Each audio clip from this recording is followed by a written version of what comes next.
everything isn't a conflict. Oh. There are problems. There could be tension. There could be miscommunication. Okay. Doesn't mean it's a conflict. What I've learned is in order for a relationship to be successful, you literally have to put on your green thumb and your gloves with your gardening tools, and you have to weed out, and you have to manicure, and you have to plant, and you have to cultivate the relationship that you want. The head of every household, no matter how much we want to genderify it, is the culture of the relationship. Culture is the head of your household, not a man or a woman.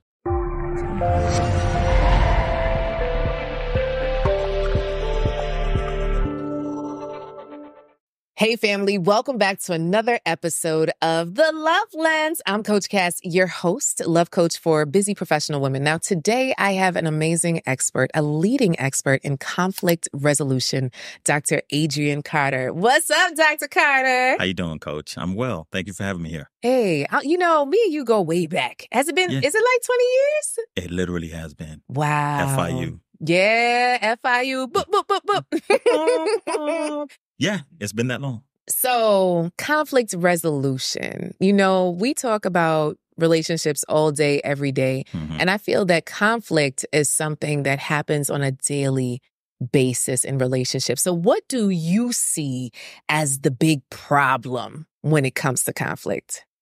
There's so many. Right? I mean, the world we live in by definition is paradoxical and conflict-based. The number one thing, or one of the top things when it comes to conflict and relationships is, I think the social contract around relationships. Social contract. Is what's broken and what's incorrect and creates the type of conflicts and tension that we see in relationships. Now, you know, Dr. Carter, you fancy. Okay, you got the whole doctorate going on. So can we back it up? What is a social contract? The social contract are the agreements that we've made around what men and women are supposed to do in relationships. Supposed to do. Right. But notice the issue is who said that? Who created these rules? Right? Who gave you this particular blueprint? And so many people clamor and have so much tension in trying to meet the mandates of a contract that they had no part in creating. That part, society. Right. And I forgot to say, make sure that y'all are subscribing and saving and sharing this episode. Okay, so now we got the social contract of what society says men and women are supposed to do. So in your practice and what you see on a day-to-day basis as a conflict resolution expert, you gotta, that's a lot. So you literally are going towards the conflict on a daily basis. What are some of the main themes that you see? Because for me, as a love coach, I see that most women see like submission as a curse word and many men lacking in leadership. So having that come together, I feel like it's a bomb waiting to happen. It's like, you know, girl, you better listen to me. Right. And she's like, you can't lead a puppy, much less lead me. Why would I submit? Right. So it's like this whole twist of the neck, hand on the hip situation. The problem is leadership is misdefined. Okay. Right. So going back to what's wrong about the social contract. Yes. So in the social contract, and that social contract is developed religiously, socially, politically, economically. All these factors are playing into it, right? Yeah. Part of the contract says, well, men are supposed to lead. Women are supposed to be submissive. That leans heavily on the religious aspects that builds out this contract. Yeah. The problem is that the definition of leadership is genderfied, which means it's gender-based. But that's an incorrect way to look at leadership. Okay, so how should we be looking at leadership? Is a set of skills. Oh, come on. Leadership is a set of skills. Leadership is a set of skills, right? And leadership then filtrates also into your character, right? It has nothing to do with whether you're a penis member of society or a, other vagina holding member of society. I'm right. I'm like, you said penis. Yeah. I'm like, do you know what the other one's called? Yeah. Right. So you got 3 kids. We begin to identify leadership as well, men. But that has nothing to do with it. Leadership, do you know how to delegate? Do you know how to have effective communication? Come on. Can you manage? Yes. Time management, Ooh. energy management, right? Do you know how to resolve conflict? All of those are skills. The problem is we've saying that those skills of leadership belong to a man. But what that does is then it creates a loophole for women to not exercise leadership when in fact they do. So it's filled with conflict because even the math doesn't math in the contract. So people are trying to make sense of something that does not make sense. Ooh, the math ain't mathing. The math doesn't math. But people keep on trying to say, and people bang their heads against the wall, trying to get it to equal on the other side of the equation with an outcome that is impossible to come away with, which is why we're in conflict. Oh my goodness. Okay, so let me tell you about some of my conflicts, right? Fix my life, Dr. Carter, right? Fix my life, right? So one of the things that I realized in our households, so I have a husband and I have a daughter. So that's what my family equates to in my house. And I noticed that I am the person that is like the inventory manager, right? So if there's that last square to spare of tissue paper, toilet paper, it's just like, ain't nobody else in this house is going to order it but me. So we'd be out here with some leaves if it wasn't for mama, right? Like literally, I noticed that in terms of the leadership of the inventory management, the household management, all the activities, all the meetings, where we got to go, the family items, family planning, the family trips. I'm the chief fun officer.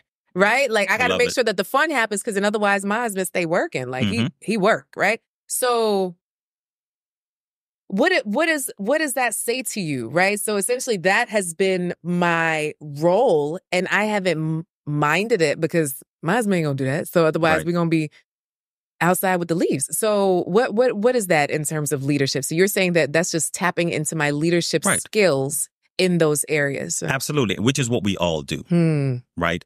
The thing that is sneaky about how we define leadership and genderfy it is what we're really saying is not a matter of leadership, but is who's accountable for the relationship. Oh, it's not really about leadership. Okay. Right. Leadership is just an escape pod to really say, oh, that person is responsible or is accountable for the relationship. Right. So what ends up happening is, but in reality, what happens is exactly what you say. In the household, when you come together, you all make decisions about who is going to do what that function best for the success of the relationship. Yeah. So if you're the chief fun officer, go for it, right? You know what I mean? And a lot of that is going to be personality based. Yeah. And of course, we all get grouped into pockets of our personality. But I mean, similar to your husband, like I work, right? I could stay focused. I literally sometimes sleep on my couch, roll out of the couch and walk over to my computer and start working because I'm trying to meet a deadline or get something, right? And who I'm with, she'll come and bring food, be like, yo, you plan on eating? Here's some food. I'll be like, oh yeah, thank you. And I just keep going, right? Yeah. But on the other end, there are things that I also will reciprocate, right? This needed to be done, that needed to be done.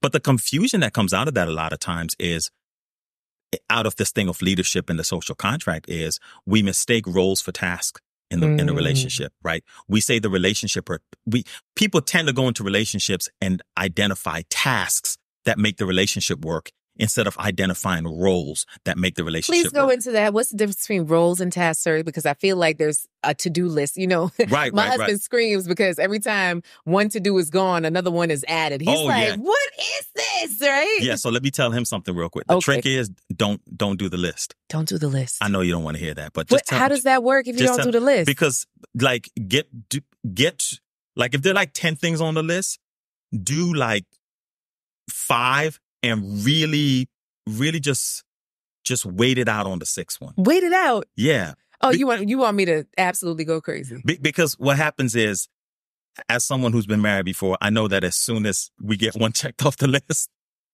you just don't put another one. Yes, it's called the honey-do list. There's things to do. I learned to just delay on the list. Delay on the list. If not, oh man, that thing be a full-time job. Be like, okay, got something else on the list. Yes. Chief fun officer. No, don't, but you could tell him or not tell him, but I think you might watch the episode. The difference between roles and task is task, cooking, taking out the garbage, cleaning, washing, doing this to the car. These rote things that we do in relationships, right? They're necessary. Roles, though, right?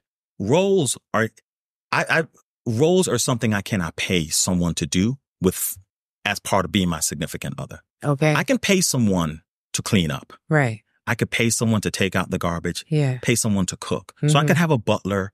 I could have a maid, right? I could have a gardener. But I can't, but your role, right, for my significant other, when I'm with her role as a confidant, right? Her role as a support system. Yeah. Her role as a trusted advisor. Yeah. Right? That role is totally different from the task.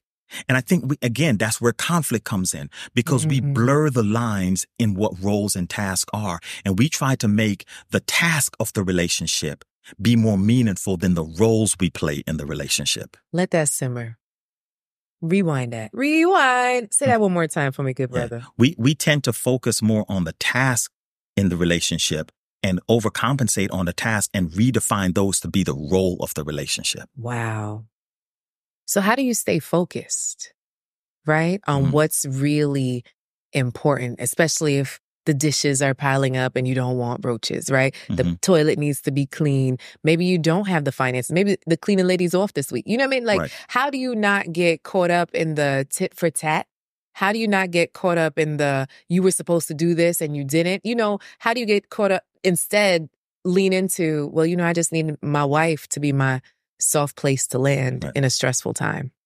I think a mature person understands that, in order for the house to be built, right, there is a philosophical, cultural underpinning of why we are doing what we're doing.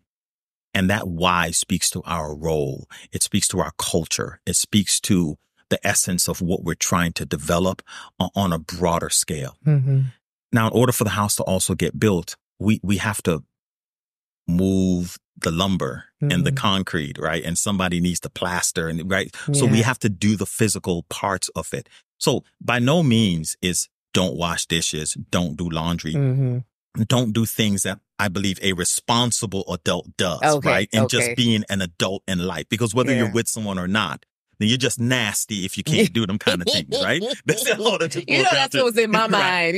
How. But and me too. I'm very immaculate. I rarely come across women who clean or upkeep the house more than me. Okay, right. That's because my father Jamaican, my I call her my mother. I hate to say stepmother, but just for clarification, but my stepmother, she's Bahamian, and I grew up with her since I was 7. I was born in Jamaica, and my mother here from Bahamas made it clear to me from when I was 7 years old that it doesn't matter if you're a boy or girl, everybody cleans, everybody cooks, listen, can't nobody iron better than my uncle. My uncle in the Bahamas who runs his store there. Yeah. Let me tell you, crisp. Oh. Right? I mean, crisp. Nice. So the matter of keeping a clean home and being responsible, right? That's just cleanliness kind of next to godliness type of thing. But the two things can live together, but understand that they don't have to override each other. Which means, I give an example. I was talking to someone one time and the person said, something was broken with their faucet, and made the comment, oh, you know what? She was like, I need a husband. And so we had a conversation about how the need for a husband attached to a task is inappropriate. Ooh. Right? It's, you don't need a husband. You need a plumber. You need a mechanic. You need that. When we talk about a husband, you need someone who plays a role in your life, right? Not who fulfills the responsibility of a task. And all I'm saying is just prioritize one, right? Put them in their proper order and don't conflate the two. Wow. Okay. So day-to-day life, my husband is handy Andy, right? So if something breaks, if I see a bug, these are things that are tasks to this man, right? So when we talk about tasks and roles and staying focused on the role, what are some practical ways to do that in day-to-day life when you're with someone and you have a to-do list out the the wazoo and, not feeling like you're doing favors. Yeah, it's like doing favors. Like, oh, I wash the dishes. It would be nice to say thank you. Yeah. Or, or is it just we're both adults? Like, what does that look like to be in a more peaceful, harmonious environment? I particularly and specifically use the term mature adults for a reason. Yeah, you and this mature adult stuff. Yeah. Where you get those? Because you gotta go through some some growth opportunities, right? To be mature. And I think and I'm leaning in on that word because it's one thing to say, well, I heard Dr. Carter talk about roles and tasks, so I'm just gonna play a role and that and now you sound dumb. Like I'm not saying right. So the mature person, yes, right, does all of the above. So it's not a either or situation. Okay. It's I understand my role and I understand the task that comes within the relationship for the upkeep of the relationship, right? I understand the need to learn my partner and to prioritize the relevance and what's important to them, right?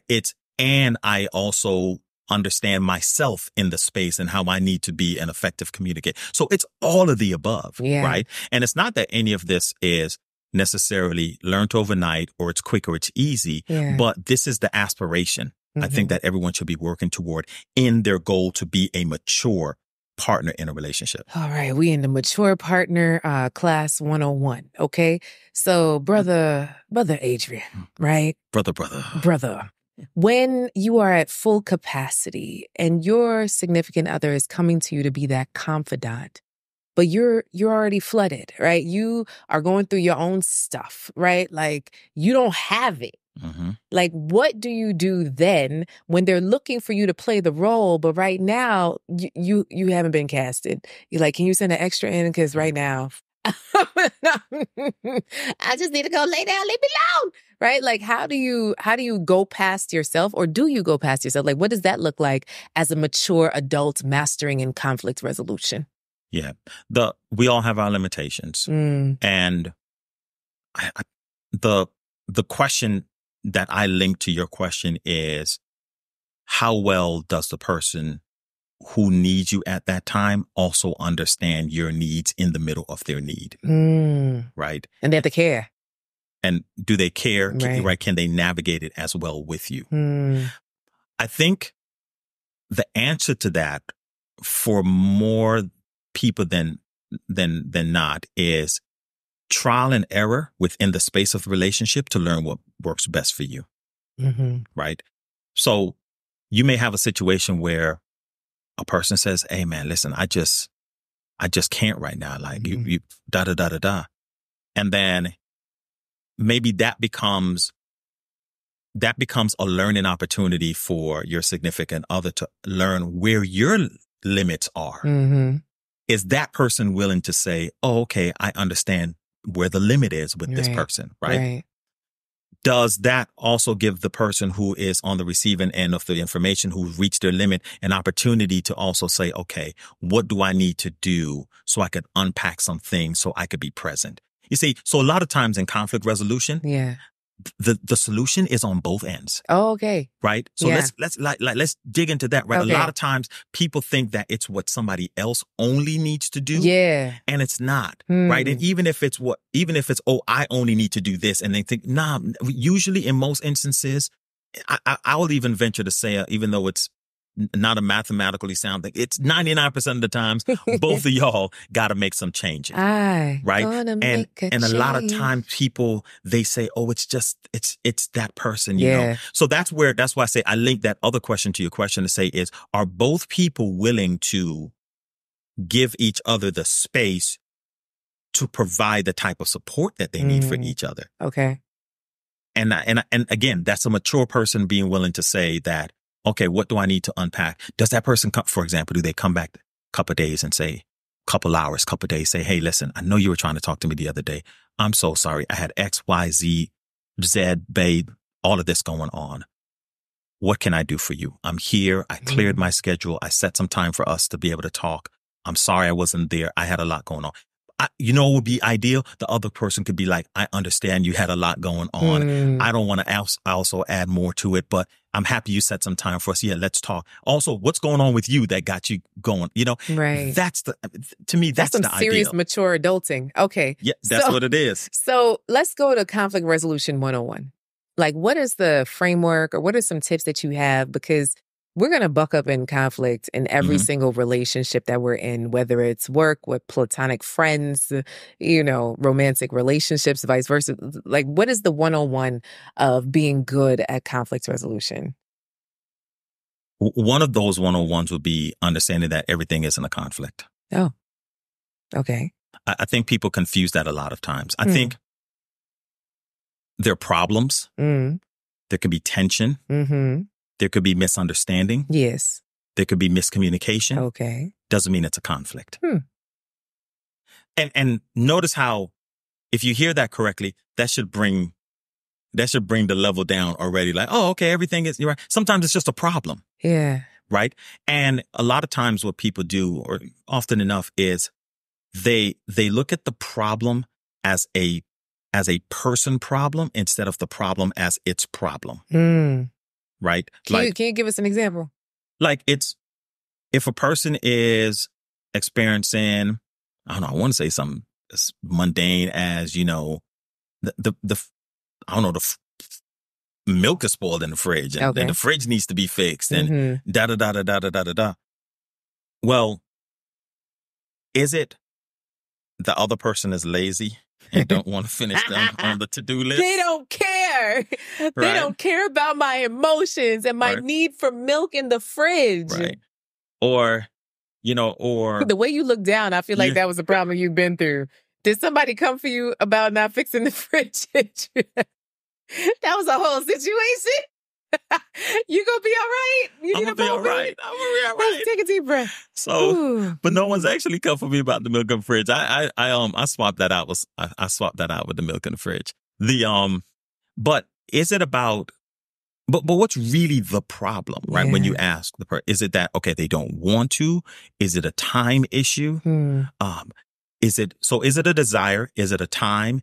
Is it a capacity or an ability? Is it a financial issue? A lot of times we can explore what those options are, right? Instead of, that person, you're just a lazy whatever, or you're just inconsiderate. That may not be that. Right. But sometimes it is, right? I'm not going to take that off the plate too, right? But what I'm saying is that don't let that be the only go-to. Okay. Right? As you look at, create a little library of potential issues, right? Yeah. Part of the, one of the biases that people have is that they lean to thinking the worst about other people while always giving themselves a good reason for personally, right? Like being late. If someone's running late, it's, they always late. They disrespect my time. That's where they go to, right? They blame, right? But if they're running late, it's because something important happened. But people don't give other people, there's a tendency to not give the other person the same grace that we give ourselves. So that's what I'm saying. Just create a little bit more of options on your accusation plate. Right? Oh man, I got a whole lot of accusations. Right. Just listen, the options. Shade is real. I can be shady baby. So when we, you saying to stop with the shade and give grace. That's going to be a whole new tutorial. Oh boy. So it's not necessarily that they're coming against you. Right. They have their own things in life that's going on. Ain't got nothing to do with you. Giving them a little grace. Yeah. Now, and I'm simply saying, just explore those options a little bit more before we conclude, why something is not. So how do you talk to people in a non-condescending, passive-aggressive way? Right?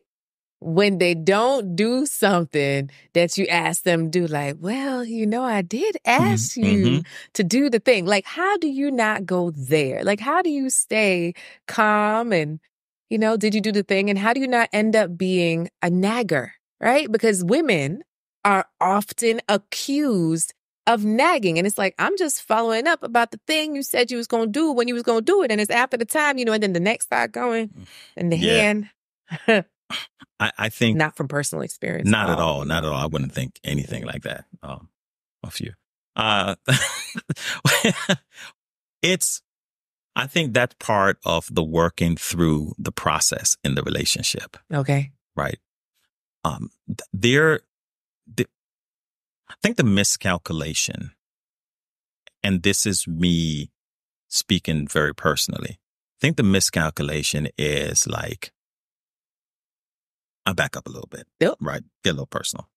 So I was married for 9 years, right? And one of my takeaways from being married was I operated under a fallacy of thought that, oh, we're married.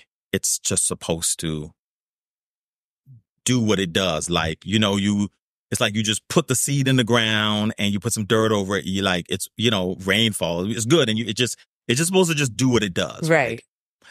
And what I've learned throughout my process is you have to cultivate the outcome you want. It just doesn't happen, right? You just don't show up and it just materializes. Yeah. Okay. And ladies, do not come for me when I say this, right? You don't come for me. I know y'all gonna be poised, right? Put the spears down. I see the spears pointing up. I got like an image of a Black Panther movie with the ladies.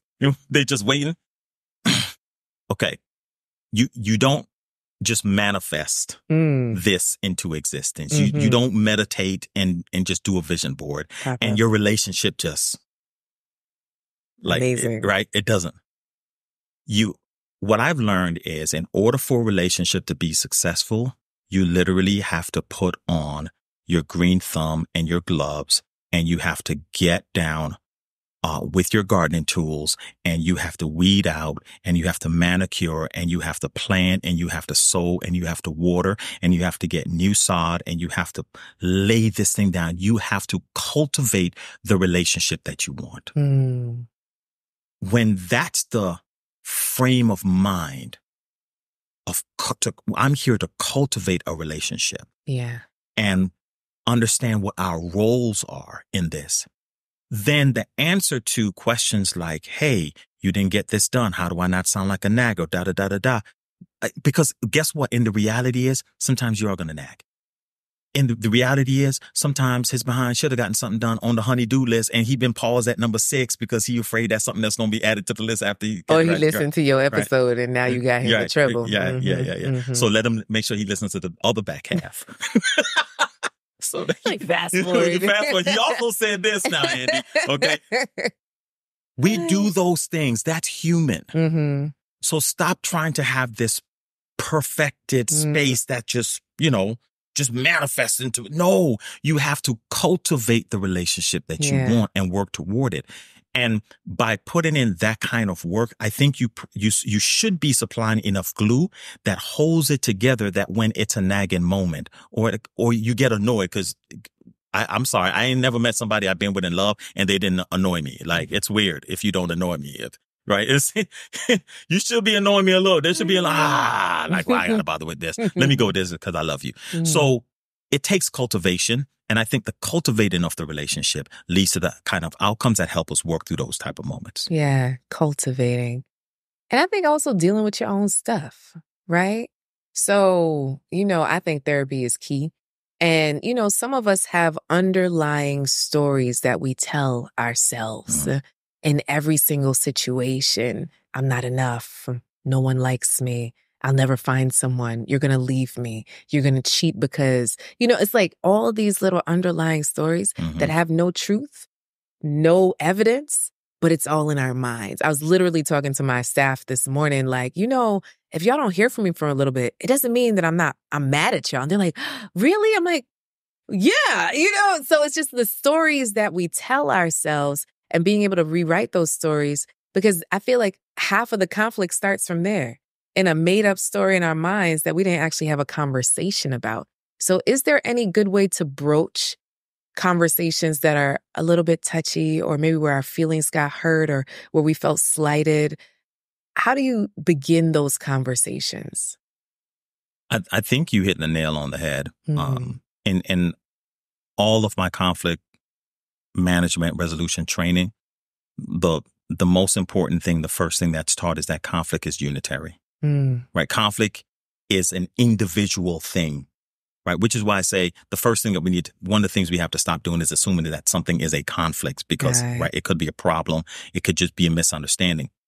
But when we talk about conflict being unitary, meaning it goes back to it, there is either some narrative about how we process the world we live in that we've set up as roadblocks on our own journey that we have to work through. Yeah. And again, going back to that word about being mature in relationships is the ability to work through that and work through it for yourself, therapy, and work with the other person as they're also going through their process. Yeah. Right. Now, I believe I think relationships operate best when two people can reach a certain threshold where they've worked through enough of their stuff to also be with another person who's worked through enough of their stuff as they continue to work through, because that's a lifetime journey. But I think when a person wants to approach difficult conversations is first having the conversation with themselves about what do they want the outcome of the conversation to be. Yeah. Right. What is really the problem that they're confronted with in whatever this situation may be.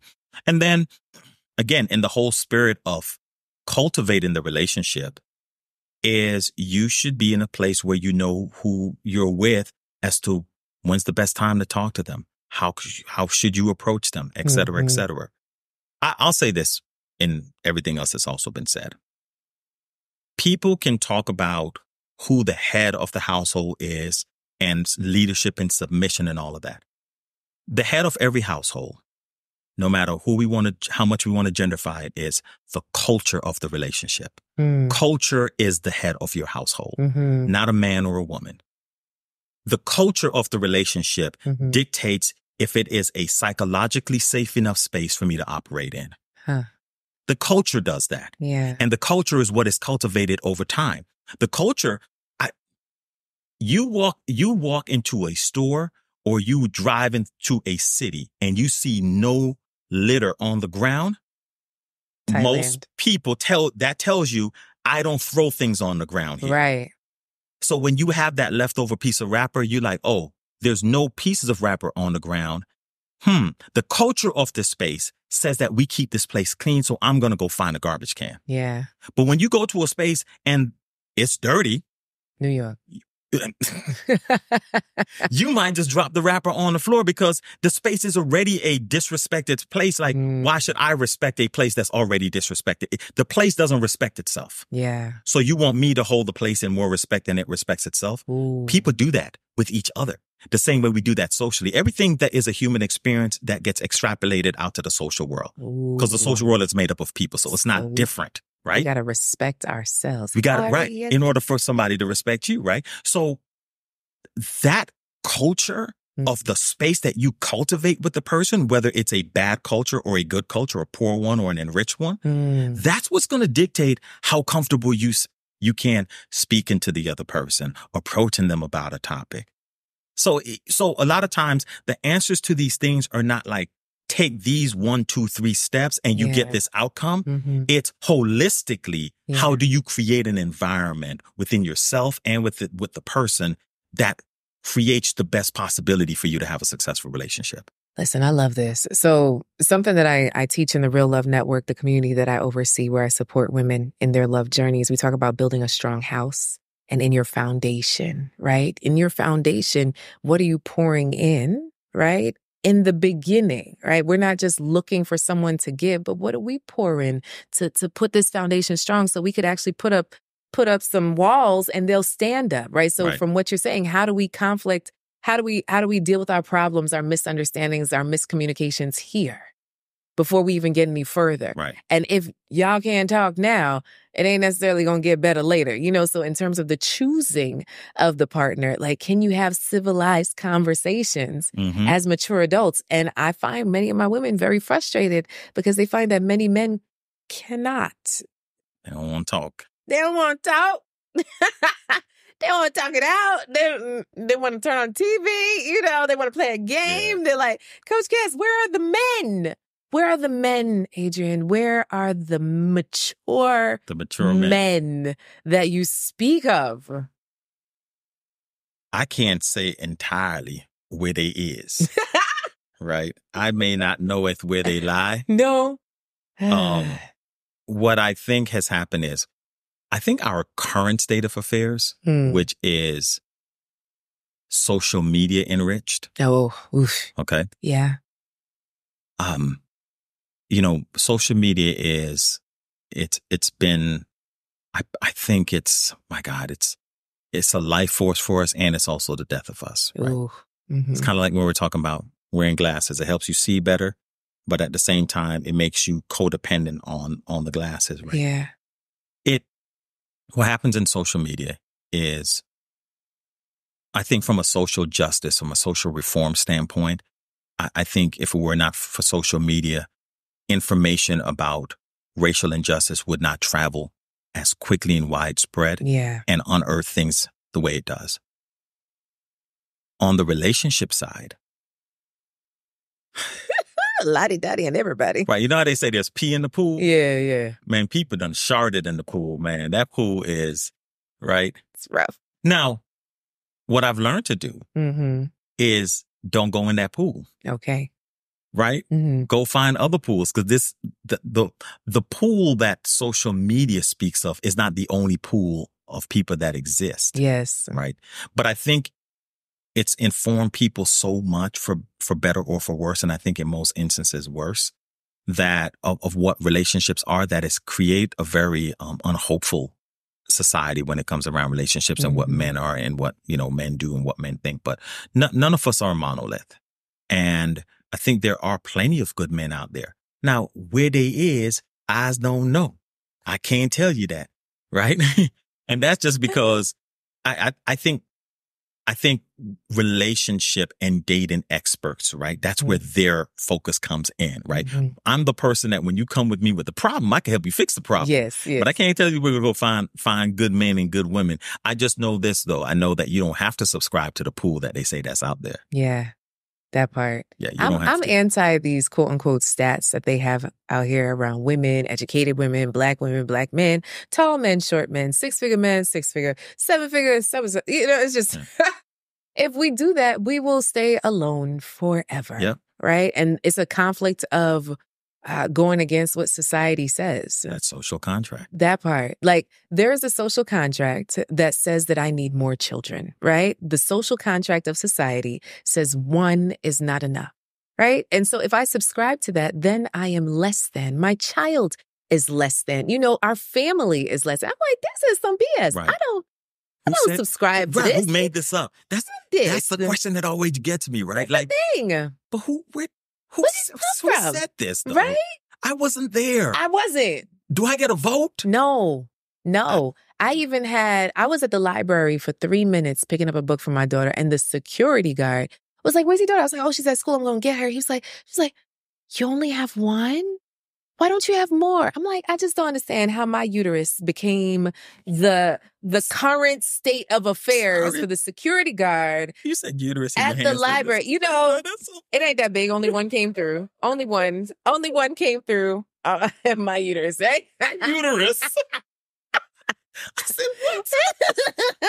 But Adrian, this is like a constant plaguing of questioning of my life. So when I work with my women who are single, transitioning into relationship to marriage, it's like, I get it. Why are you still single though? Like, something's wrong because you're single. It's just like the right one hasn't come along yet. Like, I'm not just going to pick up Lottie-Dottie and everybody just to say I'm with somebody because society says you need to be in a relationship. You got to get the right one that knows how to conflict resolute. I don't even know if that's the right way to say that, right? Be conflict resolute. That's it. How do you lead, but not the lead. How do I create a culture? Sure, right. What I tell my ladies is I want you to create a sanctuary in your home, a safe place for the people that live there. And I understand that it's not always going to be perfect. You may not always have the right answers, but how do you become that safe space? And if you're not that safe space, somebody else is going to be. Right? Yeah. So how do you create that so that goes in line with your culture, roots and culture? Absolutely. Yeah. Man, all of this is good. So now in your current relationship, darling, how would you describe the culture that you've created there? It's thriving. Oh, it's thriving. Tell me about it. Yes. Yeah, it thrives. It's a place where difficult conversations are had. Mm. There's an understanding of what the role is that we want to play in each other's lives, and what is the vision, right? And we have a vision for the relationship. So it works. It works for us. Yeah. And with me being who I am in terms of a person who said everything that I said today, right? This is not. They also understand these perspectives that I have as well, and share many of them. I've also had the opportunity to learn so much more about women from her, which is I really enjoyed that. Yes, the understanding the mind, especially of what Black women go through in the world around them, and that has allowed me to more whether empathetically and just being more informed. Help to cultivate my own thinking, right? As I talk about these type of things, right? In a way that continues to produce more balance, right? In these kind of conversations. And I've always been a balanced person, but I love the idea of having these additional lens, right? To be able to filter through on how women are experiencing the world. So it works for us. And just like anything else, you have your ups, you have your downs, you have your stops and your starts and your rethinks and your redos. But I'm very satisfied with where I am. And it goes back to what I talked about being cultivating is the question I have to ask myself is, am I willing to put in the work to cultivate the outcome that I want to have? Right. And the answer for that is yes. You say yes. I love it. I had to put on my glasses to see what was going on over here. Okay, very good. Very nice. Did it pass the inspection test? Yes, darling, I love that. So with Black women, right, what would you say you have learned? Oh man, that's a whole, how much time you got on this platform? I got enough time. I think Black women are trapped in between a rock and a hard place. Talk about it. I think they're trapped in between a rock and a hard place where they have to confront the world at large. And in confronting the world at large, I think women in general, and it is biologically set up this way, but more so specifically with Black women, lived in heightened fear. Right? And that heightened fear is about just the world at large, right? It's going to work is, what do my white colleagues, it's the white gaze, right? It's performance it's the competition between other women and other men at the same time simultaneously going on. The other thing that has happened that I've learned a lot about Black women, and this is even from my coaching practice, and which interestingly enough, right, it's set up to coach men, but I actually end up with more women clients, right, who want to be coached. My most significant discovery in coaching women has been that their challenge is not men. It's not other relationships, romantic relationships they've been in. It's their mother. Their mother is their biggest challenge. Their mother have somehow become their competition or an unsafe space in one way or other. That when something falls out, their relationship falls apart, or there are other challenges in other aspects of their life, the safe haven that they expect from their mother is not what they find. Wow. And that breathes so much anger and resentment.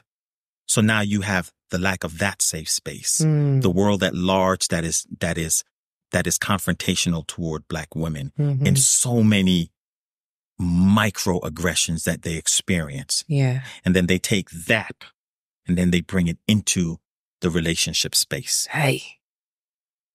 And now that guides how they operate in a relationship. On the other side, Black men are experiencing their version of that. Okay.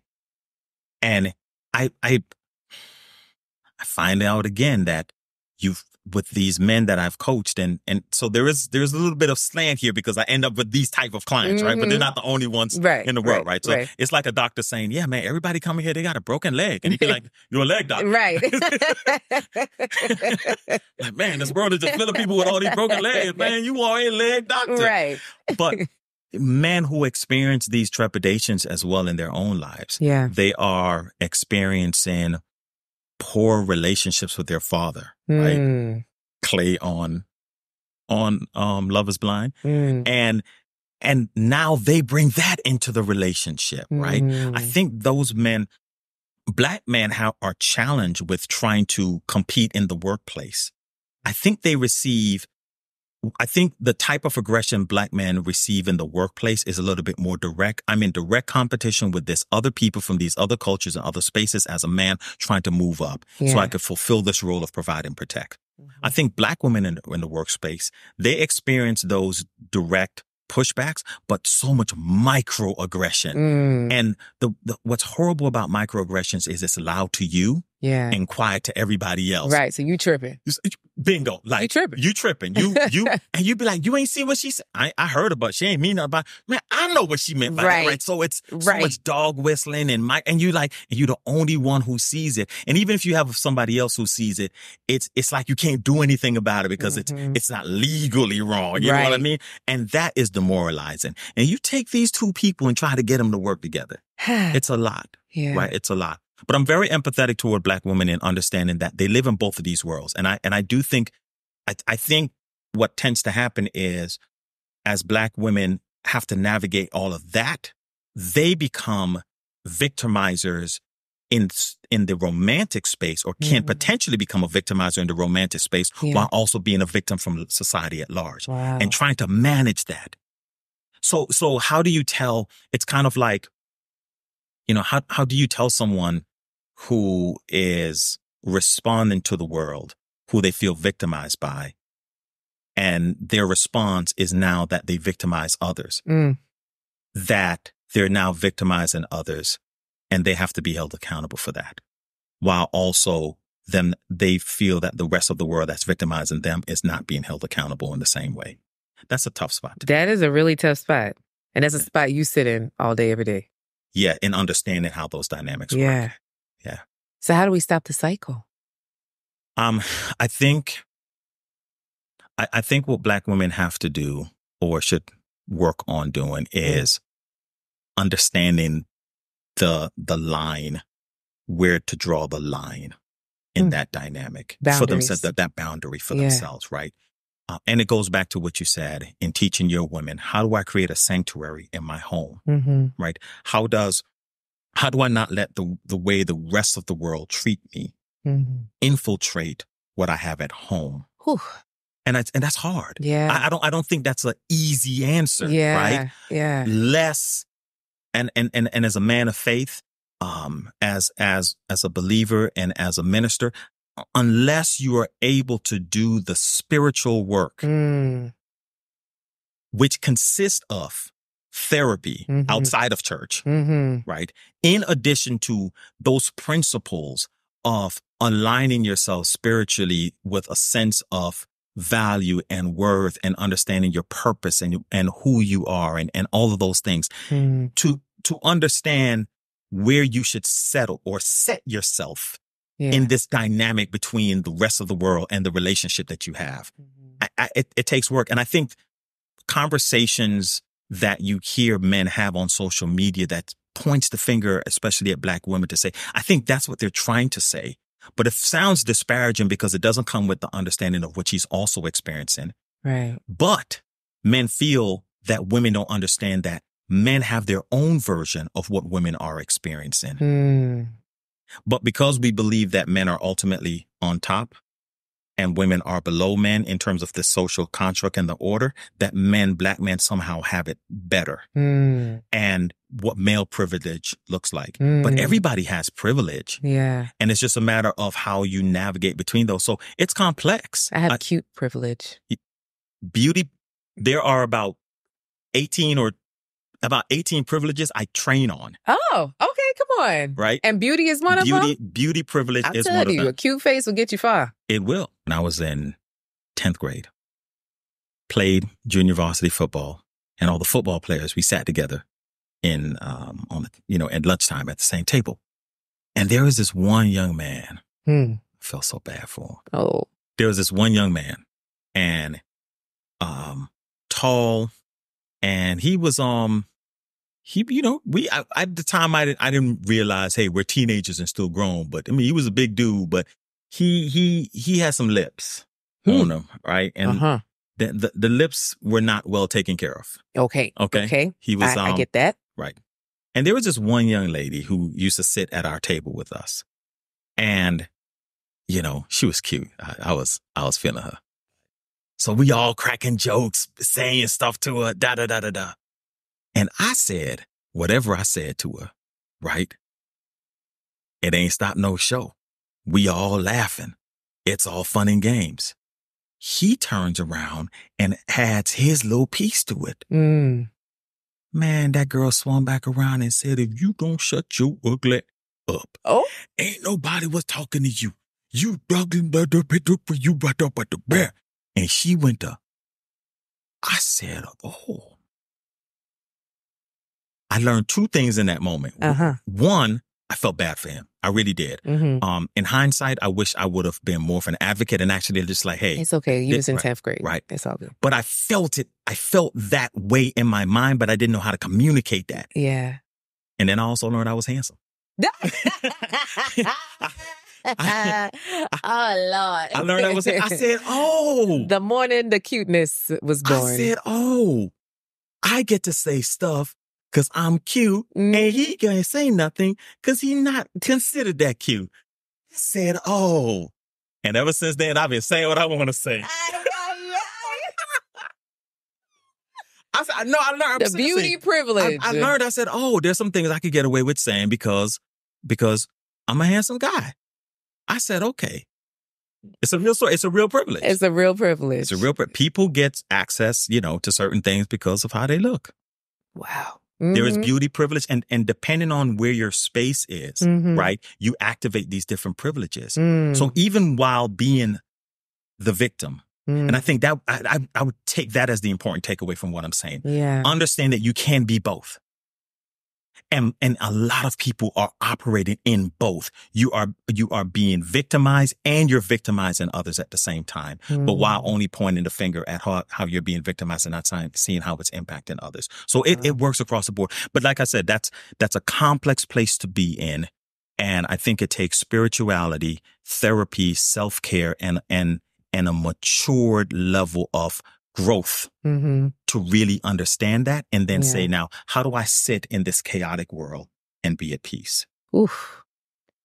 Sometimes I just don't tune in, right? So shutting off the social media, shutting off the news, shutting off the newspaper, shutting off some of my relatives that want to send you on WhatsApp what's happening. These Jamaicans be ready. When you're sending a barrel. Everything, right? Yeah.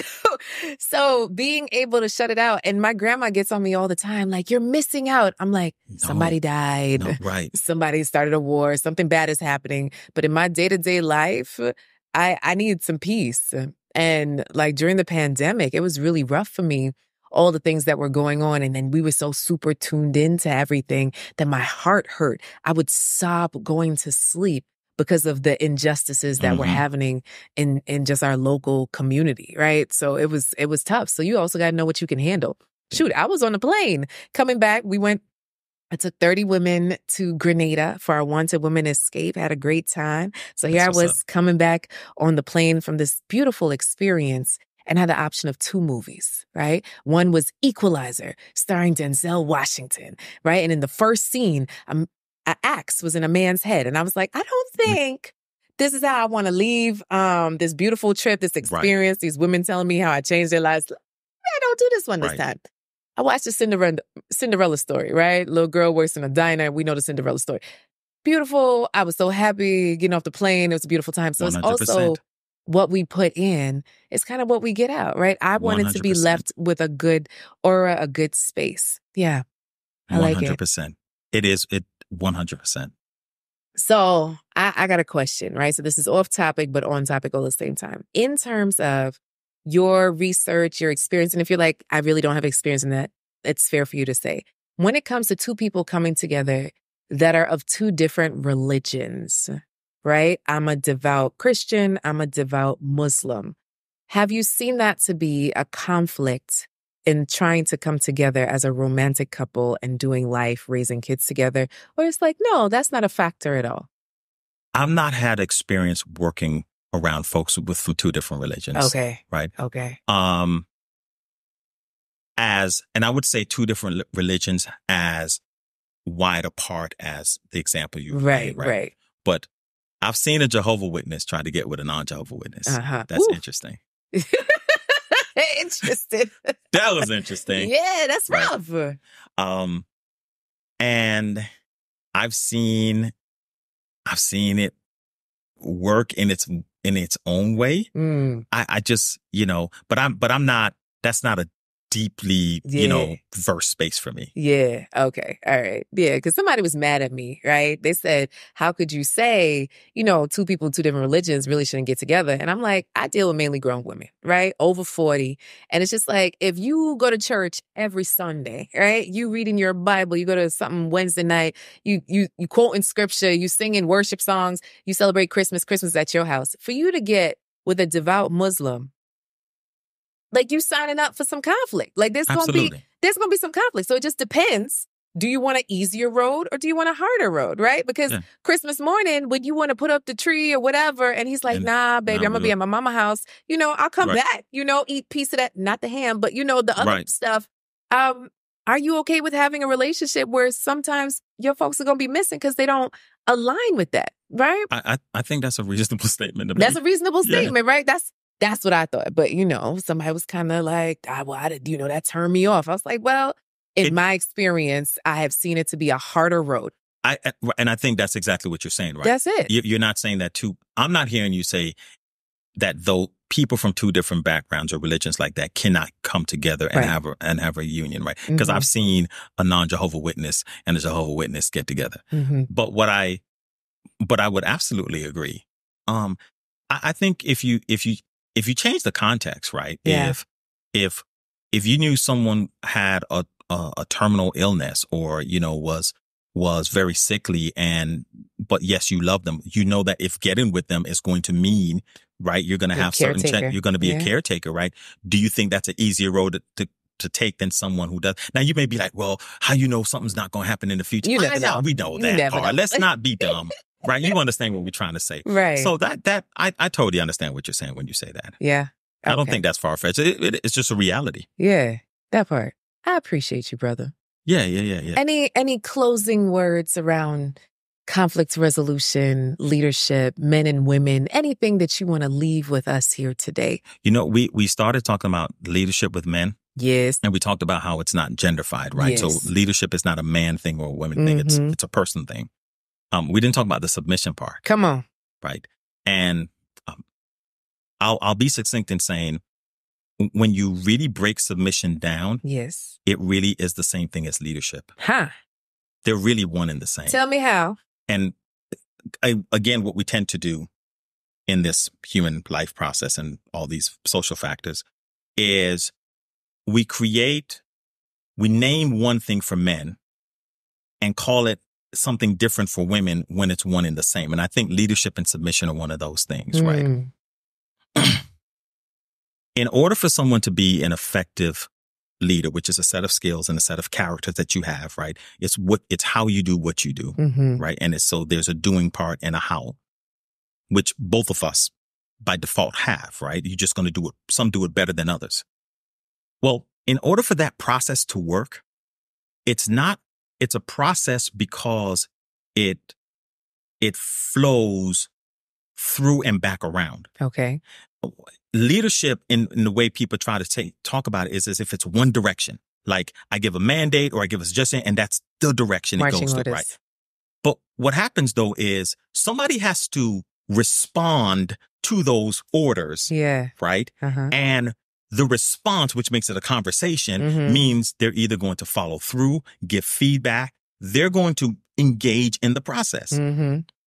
submission and leadership or leadership and followership are one and the same, right? I venture to say followership fails more than leadership. Okay. What does this mean? Meaning when people don't follow instructions well, that's what that means. Right. And then they blame the leader. Amen. People lack following instructions more than leaders don't lead properly. Got it. Right? Yes. If you take 100 instances, 20 of it is poor leadership, 80 of it is poor followership. Y'all didn't follow instructions. That's not what I said to do. I said do this and you didn't do it that way. But what happens though is in that process, whoever is in a capacity of saying this is the way direction we're gonna go in, and I say the person in the capacity, because it could be anybody, has to get a response from the person they're speaking to. And that response that you get or that feedback requires you to be submissive to that response for you to have effective leadership. Yeah. Yeah. So while leading, I also have to submit to those who I lead in order for my leadership to be effective. Yes. So great leadership really results in the people they lead in also becoming great leaders in the process. So how is it that I'm the only leader here? Got it. In my household, my goal is to train my children to also be leaders because this is the space I want to cultivate. Right. So you can take leadership, but I want your leadership in your character, and you could take leadership in some of the tasks or things that have to get done. But that also means it's a space where you come and say to me, Dad, we need so-and-so. Dad, you didn't do so-and-so. Don't remember to do this. Got it. You're right.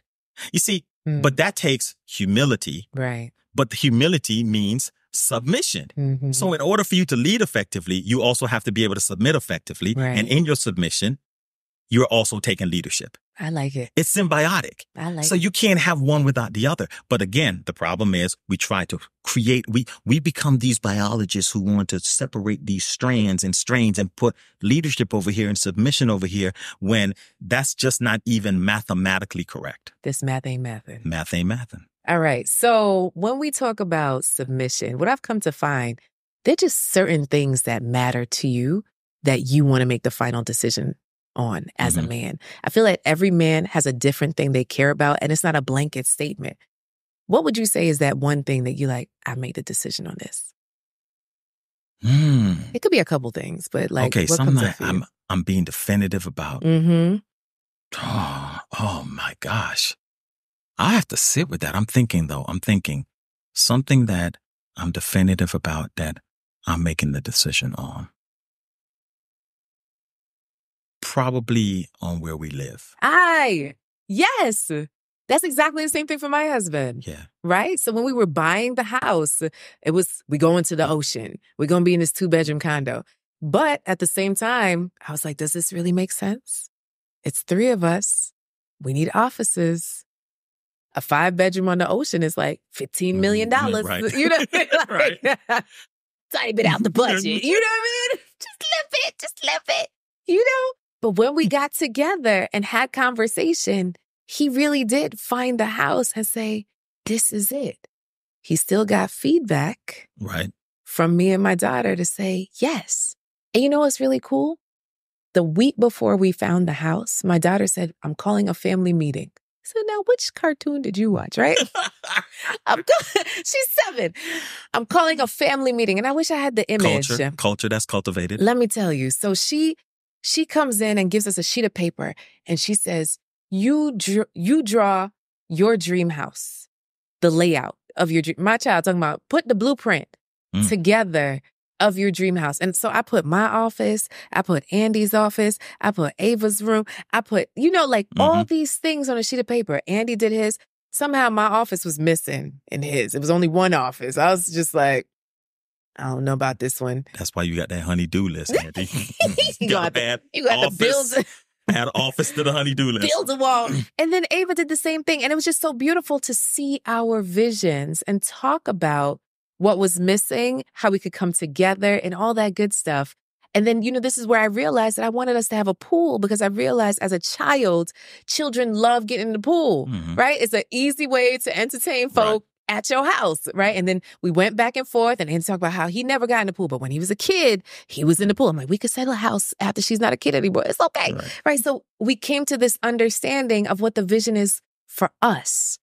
And the following week, we found the house that had all of our vision, even Ava's little twinkle lights in the backyard. It was just a full circle moment for us. But at the end of the day, my husband had the final decision. And that's all that he cared about. And that works well here. Unfortunately, you could have a situation where you could have someone be like, I don't care what you say what we doing.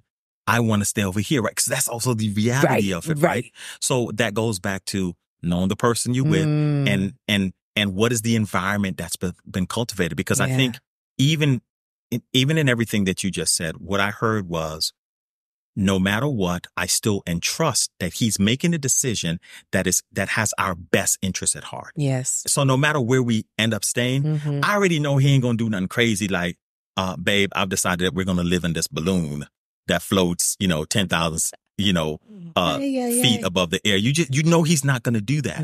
Right. So that goes back to, you have a competent person who makes good decisions. Yes. Right. And generally speaking, that type of space has been cultivated, right? Yeah. And that goes back to the type of man who he is, right? The type of woman that you are. People who are working through their stuff and who have done enough for the work. But people are going to be along very differently in that journey. For me, probably where we stay, I would say, yes, that stands out. In general, I kind of just, I know what it is that I'm working toward, and I have a vision for my business and my family and where that ultimately, and that's been communicated. And as long as we're in that vision, and you agree to it, and we are both on the same page, I'm pretty flexible. Right. It's like, if you cook something, I'm going to eat it. It's just like, I'm not going to argue with you about I'm not arguing about, listen, things. If you come with sandwiches and some Kool-Aid, I'll be like, babe, I don't want the Kool-Aid, but what kind of sandwich is it? Let's go. Because I do fundamentally believe that certain caliber of men operate in a certain way. Yeah. Certain caliber of women operate in a certain way. And it just is what it is. Right. Right. What I think happens though, is I think certain caliber of men and women want to get with a different caliber of man or woman. Right. You see where I'm going? Like you mismatch. They're mismatch. Like, you want this kind of a man or you want this kind of a woman, but you're not that type of a person that complements that. Right. And then you're trying to get into the relationship and it just don't be you. That's hard to cultivate. Yes. That's like you want to be Jewish and Muslim and make this thing work. It's going to be hard to cultivate, right? It's not that it can't be done. So, a lot of that too, again, goes back to how we know ourselves, what work we're willing to do and cultivate and who we are. And the better and the more effective we are at that, I think it then reflects in our choices of who we want to be. Because the one thing you're going to do is man, that's BS. That don't work for me. Yeah. You're going to see something immediately like, nah, that doesn't work for me. And it don't matter how refined the person, man, that don't work for me. And you make better decisions and make them faster. I like it. Better decisions and make them faster. So Dr. Adrian Carter, we want to say thank you for coming on The Love Lens. Where can people find you on these internet streets? On the internet streets, I'm mostly on Instagram. It's at Dr. Carter Speaks. Oh, that's simple enough. All right, Dr. Carter Speaks. All right, y'all. Y'all heard it here first. Okay, you want to make sure to become a mature adult in these dating and relationship streets. And of course, you could always pick up the Love Deck on Amazon, 60 questions to ask before choosing the one. My main focus is to help you change your view on love one episode at a time. Thank you for tuning in to The Love Lens. Make sure to subscribe, share, follow, all of the things, and I'll see you next week. Bye.